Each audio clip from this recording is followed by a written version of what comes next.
Good morning all of you. BSc second year में physical chemistry unit 5 electrochemistry second ये चल रही है। इसमें हमने कल क्लास में कैलकुलेशन ऑफ सेल ईएमएफ यानी सेल का जो विद्युत वाहक बल है उसको किस प्रकार से कैलकुलेट करते हैं। तो एक तो था वो फॉर्मूला स्टैंडर्ड वाला कैलकुलेट करने का, तो E note cell is equal to E naught cathode minus में ई नोट एनोड, या फिर ये फॉर्मूला इस प्रकार से भी हो सकता है कि E note cell is equal to E right minus में ई नोट लेफ्ट।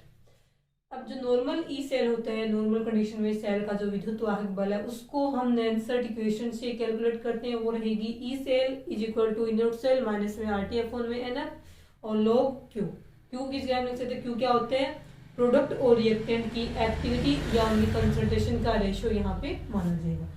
अब कुछ थर्मोडायनेमिक क्वांटिटी होती है जैसे कि गिब्स फ्री एनर्जी में चेंज, जैसे कि एंट्रोपी में चेंज और रिएक्शन की हीट में चेंज, रिएक्शन की एंथैल्पी में चेंज, रिएक्शन की एंट्रोपी में चेंज और रिएक्शन की गिब्स फ्री एनर्जी में जो चेंज है, इन तीनों को हम बोलते हैं थर्मोडायनेमिक क्वांटिटी। और किसी भी सेल के ई सेल से हम ये तीनों किस प्रकार से रिलेटेड होते हैं और सेल के ई सेल से हम इन तीनों थर्मोडायनेमिक क्वांटिटी को किस प्रकार से कैलकुलेट कर सकते हैं वो हम पढ़ेंगे इस वाले टॉपिक में। तो सबसे पहले हम फर्स्ट नंबर पढ़ते हैं यहाँ पे गिब्स फ्री एनर्जी वाला, calculation of Gibbs free energy. Gibbs free energy density, इसका कैलकुलेशन किस प्रकार से करते हैं वो देखना है। इसमें आता है कि कोई भी सेल है, उस सेल का जो विद्युत वाहक बल है वो किस पे डिपेंड करते हैं, उस सेल के द्वारा किए गए कार्य पे डिपेंड करते हैं। और किसी भी सेल द्वारा किया गया कार्य, मैक्सिमम कार्य है वो उस सेल की या उस रिएक्शन की, किसी भी रिएक्शन का वर्क देख लो या किसी भी सेल का वर्क देख लो, वहां पे जो किया गया कार्य होता है वो वहां मुक्त ऊर्जा परिवर्तन के क्या होते हैं, बराबर आते हैं। तो यहाँ पे हम लिखते हैं कि किसी सेल द्वारा किया गया कार्य, किसी सेल द्वारा किया गया वर्क, उसकी गिब्स फ्री एनर्जी में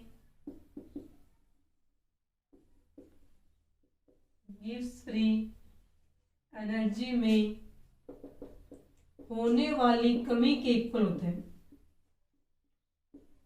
होने वाली कमी के इक्वल होता है। ठीक है, किसी भी सेल के द्वारा किया गया कार्य उसमें मुक्त ऊर्जा में होने वाली कमी के क्या होगा, बराबर होगा। या फिर हम बोलेंगे मुक्त ऊर्जा में परिवर्तन होता है उसके बराबर होता है। तो इस इक्वेशन को हम इस प्रकार से लिख सकते हैं कि गिब्स मुक्त ऊर्जा में परिवर्तन इज इक्वल टू वहां पे किया गया अधिकतम कार्य, इसको हम कहेंगे, इस वर्क को आप मैक्सिमम वर्क लिख लो, किया गया अधिकतम कार्य W मैक्सिमम है वो इसके क्या रहेगा, इक्वल रहेगा। अब वर्क दो प्रकार से कर सकते हैं। यदि सेल के ऊपर बाहर से वर्क किया जा रहा है, ये W मैक्सिमम वर्क है वो टू टाइप्स का होता है। एक कई बार आता है ये पॉजिटिव में, कई बार आता है नेगेटिव में। पॉजिटिव का मतलब ये है कि सेल पर कार्य किया जा रहा है, बाहर से सेल पर कार्य किया जा रहा है, ठीक है, सेल पर कार्य किया जा रहा है, तब उस सेल का जो कार्य आएगा वो आएगा प्लस में धनात्मक आएगा। ऐसे सेल हैं, उसका एग्जांपल होता है गैल्वेनिक सेल।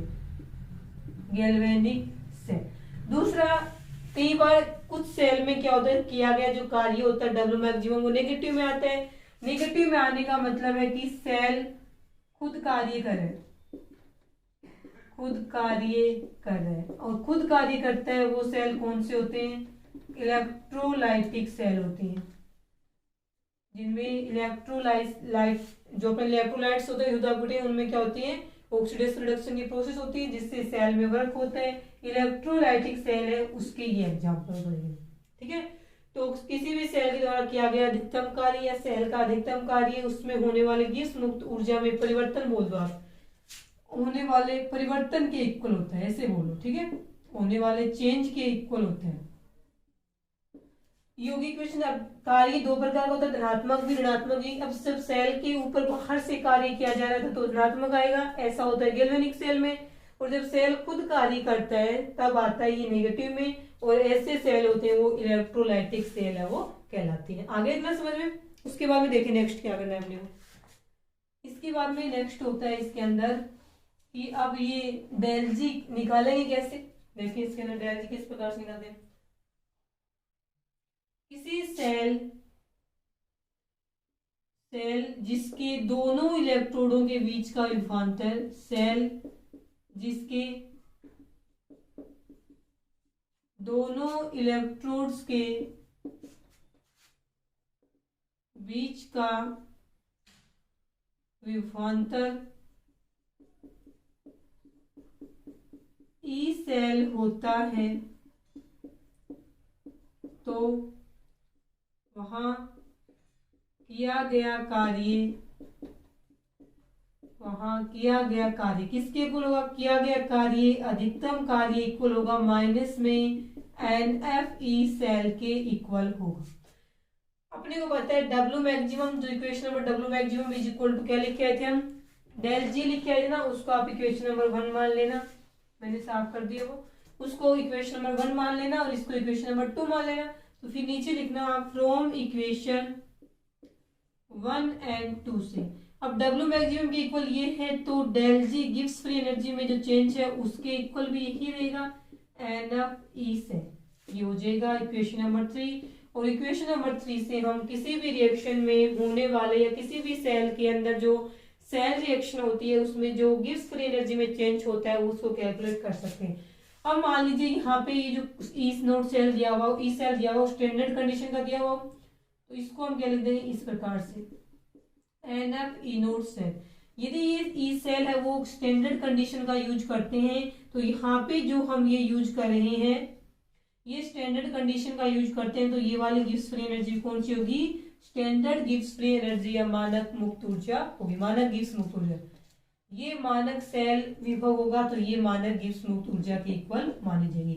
यहाँ पे इस केस में ये आपको कैलकुलेट करना ही है। ई नोट सेल आपको पता ही है, ठीक है, EMF ऑफ सेल है। F क्या है यहाँ पे, फेराडे है, इक्वेशन नंबर 4 हो गया। तो यहाँ पे हम क्या क्या है इस इक्वेशन में, तो N की जगह हम लिखेंगे कि नंबर ऑफ इलेक्ट्रॉन, वही है कल वाला, गेन और लॉस्ट ड्यूरिंग इलेक्ट्रोड रिएक्शन लिख दो, या during oxidation and reduction reaction. Reduction और ऑक्सीडेशन के दौरान लिए जाने वाले इलेक्ट्रॉन या फिर डोनेट किए जाने वाले इलेक्ट्रॉनों की जो संख्या है N की जगह लिखेंगे। E note cell EMF of cell रहेगा, सेल का विद्युत वाहक बल, और F यहाँ पे है फेराडे जिसकी वैल्यू रहेगी 96,500 कूलम, ये वाला है। अब इस पे बेस्ड कुछ न्यूमेरिकल्स करते हैं जिसमें हम गिव्स फ्री एनर्जी है उसको कैलकुलेट करेंगे। ये आगे समझ में इतना। देखिए अब इसकी न्यूमेरिकल्स करते हैं। एक तो इससे पहले हम ये बता दें कि सेल रिएक्शन कब स्पॉन्टेनियस होती है, कब नॉन स्पॉन्टेनियस होती है, कब इक्विलिब्रियम होती है, इसके साइन के बेस पे देखते हैं हमने, ठीक है। तो आप नोट लगा के लिखना एक साइड में।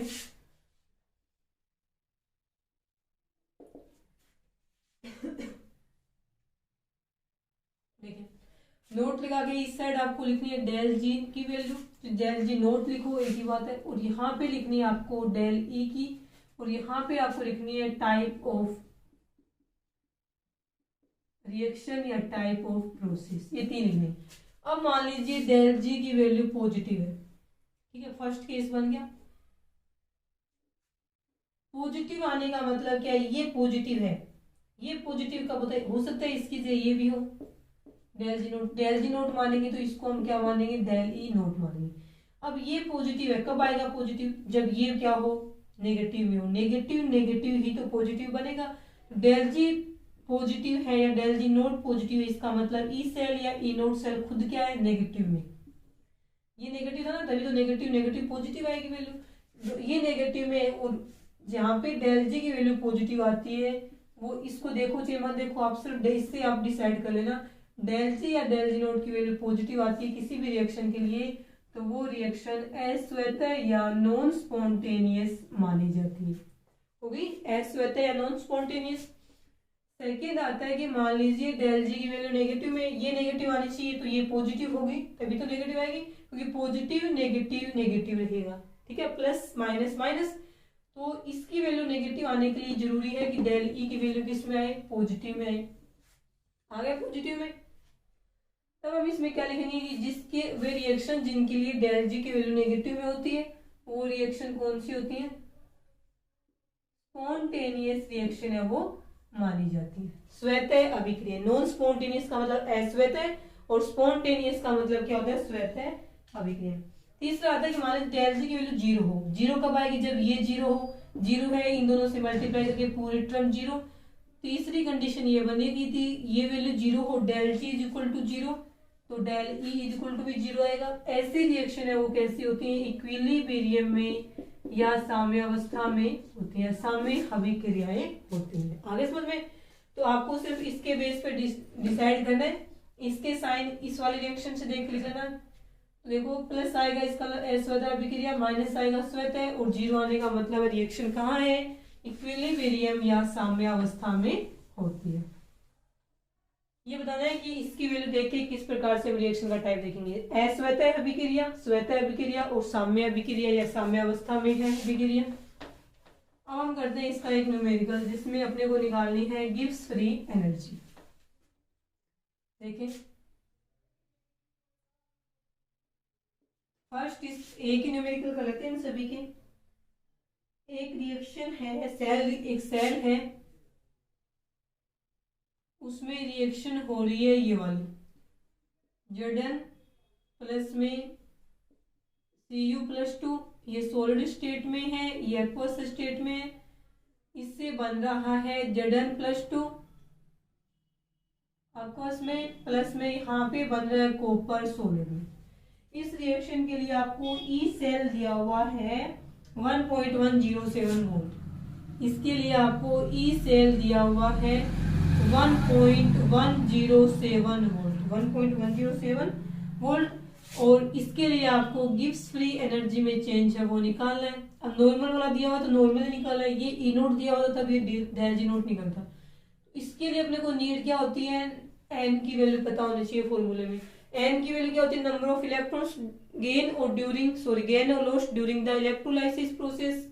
तो देखो एन की वैल्यू 2 ही आएगी, जिंक 2 इलेक्ट्रॉन रिमूव करेगा तब Zn+2 बनेगा। ये Cu+2 आयन 2 इलेक्ट्रॉन एक्सेप्ट करेगा तब इसका रिडक्शन होगा, क्या बनेगा, कॉपर बनेगा। इसका मतलब एन की वैल्यू 2 है। 2 इलेक्ट्रॉन जिंक ऑक्सीडेशन के दौरान डोनेट कर रहा है, 2 ही इलेक्ट्रॉन है रिडक्शन के दौरान Cu+2 आयन वो एक्सेप्ट कर रहा है। तो अब इसमें हम लगाएंगे सोल्व करने के लिए फॉर्मूला। तो फॉर्मूला कौन सा रहेगा इसका, del G is equal to minus में N F E note cell, sorry E cell, ये वैल्यू रखते हैं। Del G is equal to minus में और एन की वैल्यू 2 इंटू में 96,500 कूलम और इंटू में ई सेल है 1.107 वोल्ट। अब आप इसको खुद कर लेना, इसमें वैल्यू आती है वो आती है जूल में आएगी, पहले 213,651 कैलकुलेट करने के बाद माइनस में 213,651 जूल, ये वैल्यू आती है इसकी। कुलाम इंटू वोल्ट किसके इक्वल हो जाएगा, जूल के इक्वल हो जाएगा। किलो जूल में चेंज करना है तो इसमें हम किसका भाग देंगे, 1000 का भाग देंगे, तो ये आएगा माइनस में 213.651 किलो जूल। ये आ गई वैल्यू डेल जी की, गिब्स फ्री एनर्जी की। अब ये बोला कि ये बताओ ये रिएक्शन स्पॉन्टेनियस है, नॉन स्पॉन्टेनियस है या इक्विलिब्रियम है। तब आप सिर्फ साइन देख लेना इसका, डेल जी की वैल्यू किस में है, ये नेगेटिव में है ये। और गिब्स फ्री एनर्जी जब किस में होती है, नेगेटिव में होती है, और तब डेल ई किस में होगा, डेल ई आपको दे रखा है देखो पॉजिटिव में वैल्यू है। ऐसा होने पे रिएक्शन कौन सी होती है, स्पॉन्टेनियस या स्वतः रिएक्शन है वो मानी जाती है। इसका मतलब ये वाली रिएक्शन स्पॉन्टेनियस है और ये विदाउट किसी एक्सटर्नल हेल्प के, बिना किसी बाह्य सहायता के ये रिएक्शन अपने आप संपन्न या प्रोसीड हो जाती है। ये रहेगा गिब्स फ्री एनर्जी का कैलकुलेशन और किस प्रकार से इसे हम इसके बेस पे बताएंगे रिएक्शन कैसी है। यदि इसी क्वेश्चन में आपको ये ई नोट करके दिया होता ना तो आप इसको डेल जी नोट मान लेते, एक ही बात है, उससे कोई फर्क नहीं पड़ता, फॉर्मूला सेम है। ये है वैसा ही होना चाहिए, ये नोट वाला है तो ये भी कैसा रहेगा, नोट वाला ही।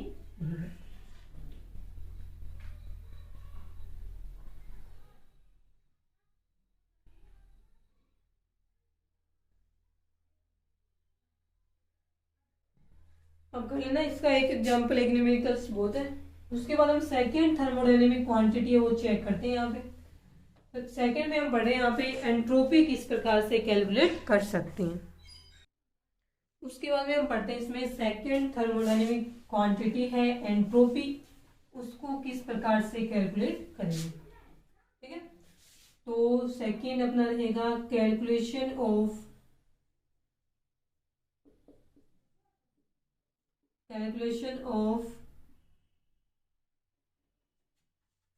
एंट्रोपी चेंज, एंट्रोपी चेंज, इसको हम लिखते हैं डेल एस। एंट्रोपी होती है कैपिटल एस, एंट्रोपी में चेंज हो जाएगा डेल एस। अब देखिए इसको किस प्रकार से कैलकुलेट करेंगे, तो इसकी इक्वेशन बनेगी गिव्स फ्री एनर्जी से, फ्रॉम गिव्स फ्री एनर्जी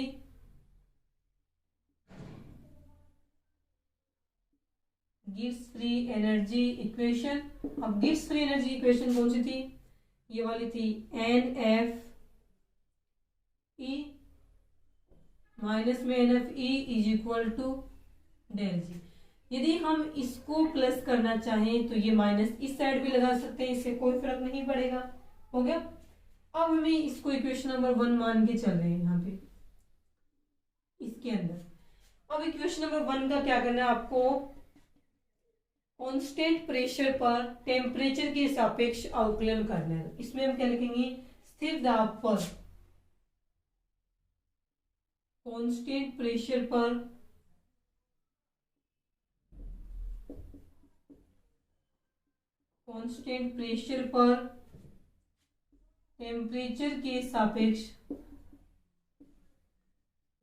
टेम्परेचर के रिलेटिव में डिफरेंशियल करने पर, अवकलित करने पर, इक्वेशन नंबर 1 की बात होती है। तो इसमें क्या होगा, ये दोनों तो कांस्टेंट वैल्यू है तो इनका तो अवकलन होता नहीं है, ये लिखे जाएंगे बाहर। इसका अवकलन होगा डेल ई अपॉन में del T at constant pressure पे इज इक्वल टू माइनस में डेल जी अपॉन में del T P, equation number 2 ये बन गई। इसी इक्वेशन का हमने डिफरेंशियल किया है, कांस्टेंट प्रेशर जिसके को कांस्टेंट रखे करते हैं उसको ब्रैकेट के बाहर लिखते हैं, कांस्टेंट प्रेशर पे किया है, जिसके सापेक्ष करते हैं उसको नीचे लिखते हैं और जिसको करेंगे उसको लिखेंगे ऊपर। तो यहाँ पे ई का होगा टी के सापेक्ष कांस्टेंट प्रेशर पे, यहाँ पे डेल जी का होगा टी के सापेक्ष टेम्परेचर के सापेक्ष कांस्टेंट प्रेशर पे। ये होगी इक्वेशन नंबर 2। अब नेक्स्ट में हम लोग क्या करना है वो देखिए। तो नेक्स्ट के लिए हम इसमें ये करेंगे कि अब बताइए इस पूरी टर्म किसकी इक्वल होती है, डेल एस की इक्वल होती है, माइनस विद माइनस के साइन के विद इसके इक्वल होगी है, और यहां से बनता है N F del E upon में डेल टी और पी। नेक्स्ट इक्वेशन में हम क्या करें, एन एफ को उठा के इस साइड ले जाएं, यहाँ एन एफ मल्टीप्लाई में यहाँ लिखा जाएगा भाग में, तो ये इक्वेशन बन गई del S is equal to del S upon में N F is equal to del E upon में डेल टी पी। ये वाली इक्वेशन बन गई। तो ये वाली इक्वेशन 3 और ये इक्वेशन नंबर 4 दोनों ही एंट्रोपी में चेंज, डेल एस एंट्रोपी में चेंज है उसके और टेम्परेचर कोफिशिएंट के बीच में रिलेशन को शो करती है। ये जो वैल्यू है ना पूरी डेल ई अपॉन में डेल टी, इसके बाहर कांस्टेंट प्रेशर पी, इसको बोलते हैं हम ये तो हो गया del S entropy change in entropy. यहाँ पे जो ये वाली टर्म आ रही है बार बार, एन तो वही है नंबर ऑफ इलेक्ट्रॉन लॉस्ट और gain during the electrolysis process, F हो जाएगा यहाँ पे फेराडे 96,500 कूलम। ये बच गई वैल्यू डेल ई अपॉन में डेल टी पी। तो ये क्या होती है यहाँ पे टेम्परेचर कोफिशिएंट या तापमान गुणांक के नाम से इसे जाना जाता है, टेम्परेचर कोफिशिएंट या तापमान गुणांक के नाम से जानेंगे। इक्वेशन नंबर 3 और इक्वेशन नंबर 4 दोनों ही एंट्रोपी में चेंज और टेम्परेचर कोफिशिएंट, एंट्रोपी में चेंज और टेम्परेचर कोफिशिएंट के बीच रिलेशन जो है उसको शो कर रही है, ये रिलेशन को बता रही है। आगे समझ में। इक्वेशन नंबर 3 से हम किस टेम्परेचर कोफिशिएंट की वैल्यू पता हो ये तो निकाल लेंगे, रिएक्शन देख के ये वैल्यू फिक्स है तो हम रिएक्शन की एंट्रोपी को कैलकुलेट कर सकते हैं। आगे समझ में। ये रहेगा सेकेंड थर्मोडायनेमिक क्वांटिटी को कैलकुलेट करने का तरीका। अब इसका एक वैल्यू और होती है, यदि जो इक्वेशन आई है अपनी इक्वेशन नंबर ये वाली, इस इक्वेशन को यदि हम दो टेम्परेचर हो अपने पास अलग अलग, एक तो टी टेम्परेचर हो दूसरे को हम मान लेंगे टी नॉट टेम्परेचर, दो टेम्परेचर के बीच इस रिएक्शन का इंटीग्रेशन करें, समाकलन करें तो क्या बनेगा वो देखेंगे।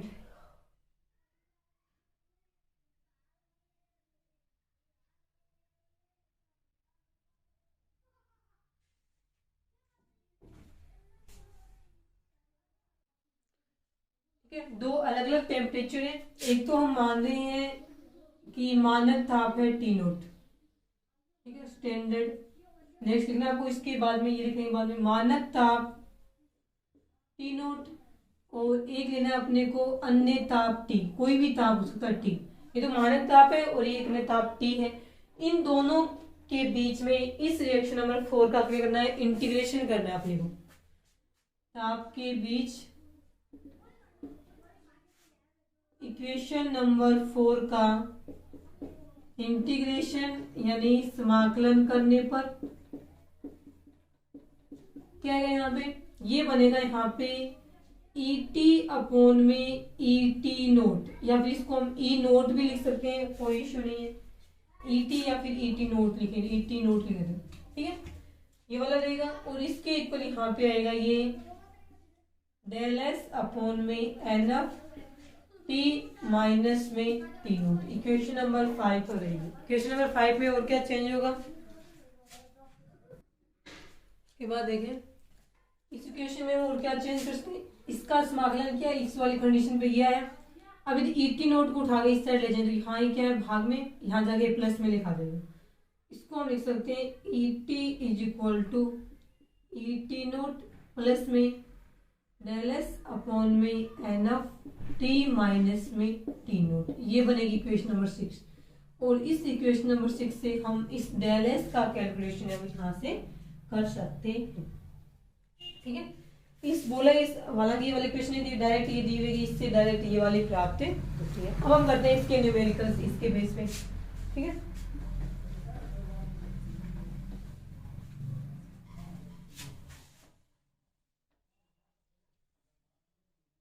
देखें क्वेश्चन दिया हुआ आपने, इसमें विद्युत वाहक बल है, ये निकालवा रहा है ये आपसे, ठीक है। देखना थोड़ा सा क्वेश्चन किस प्रकार से दिया हुआ। क्वेश्चन इसमें दिया हुआ है आपको,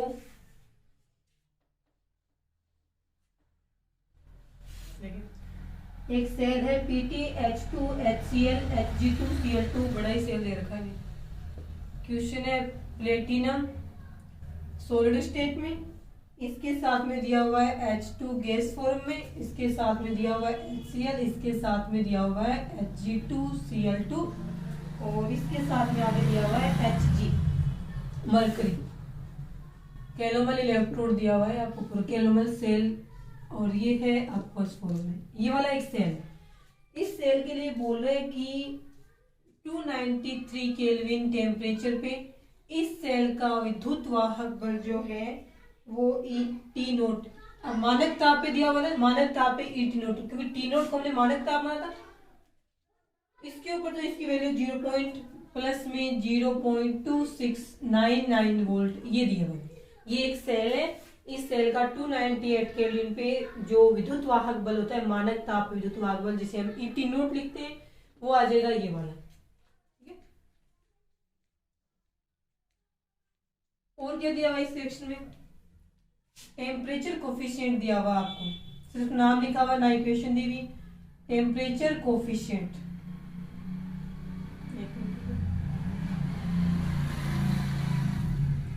ठीक है। टेम्परेचर कोफिशिएंट से दिया हुआ है माइनस में 3 इंटू 10 की पावर -4 जूल केल्विन इनवर्स, ये दिया हुआ है, सॉरी वोल्ट केल्विन इनवर्स दिया हुआ है। आपसे पूछा है इसने 303 केल्विन पर सेल का विद्युत बल ज्ञात कीजिए ई टी, और टी की वैल्यू यहाँ पे दी हुई है 303 केल्विन। 303 केल्विन टेम्परेचर पे सेल का विद्युत वाहक बल जो कि ई टी है, ई टी इसको हम E303 भी लिख सकते हैं। ये आपको कैलकुलेट करना है, ठीक है।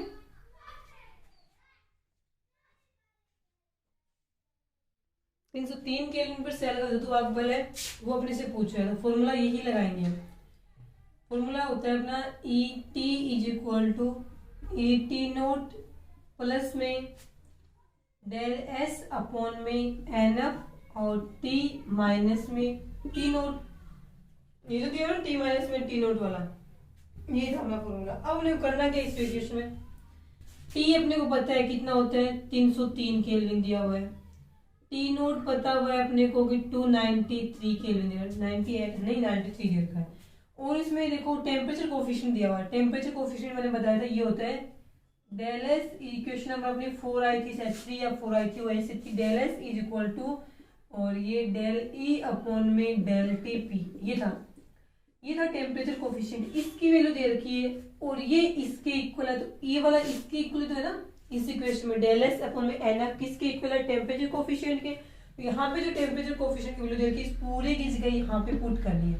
तो वैल्यू पुट करने के बाद में क्या आएगा प्लस में सबसे पहले इसकी लिखेंगे ये वाली 0.2699 वोल्ट प्लस में ये वाली वैल्यू माइनस में 3 इंटू 10 की पावर -4 वोल्ट केल्विन इनवर्स और इंटू में दिया हुआ है टेम्परेचर माइनस में टेम्परेचर टी कितना है यहाँ पे 303 केल्विन माइनस में 293 केल्विन। तो यहाँ पे इन दोनों का डिफरेंस 10 के इक्वल आएगा।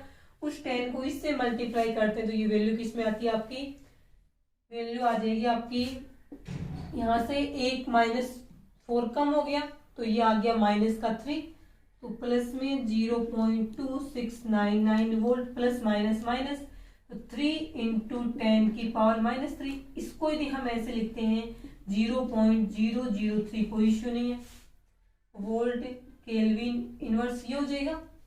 अब यहाँ पे जो वैल्यू आती है इसकी अब केल्विन था इसका जो रिजल्ट है केल्विन से केल्विन इनवर्स कैंसिल हो जाएगा। यहाँ पे बच गया ये वोल्ट में आएगी लास्ट वैल्यू। तब यहाँ पे क्या आएगा देखो इसमें से इसको माइनस करते हैं तो देखो 0.2699 वोल्ट में से माइनस करना है 0.003 ये तो माइनस करना है तो 9662.0 वोल्ट ये आंसर आ जाएगा।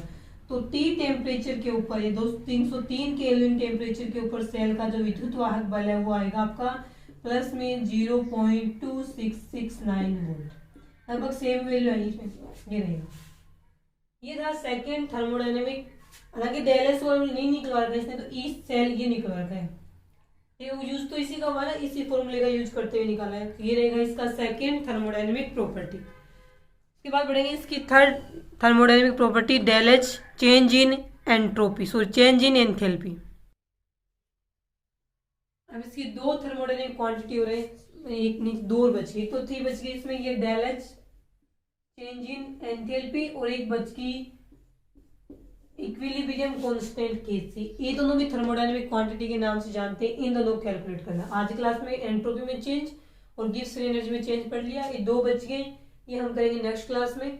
ठीक है वीडियो लंबा हो जाएगा। इन दोनों को हम नेक्स्ट क्लास में करेंगे न्यूमेरिकल के साथ में। आज के लिए इतना ही।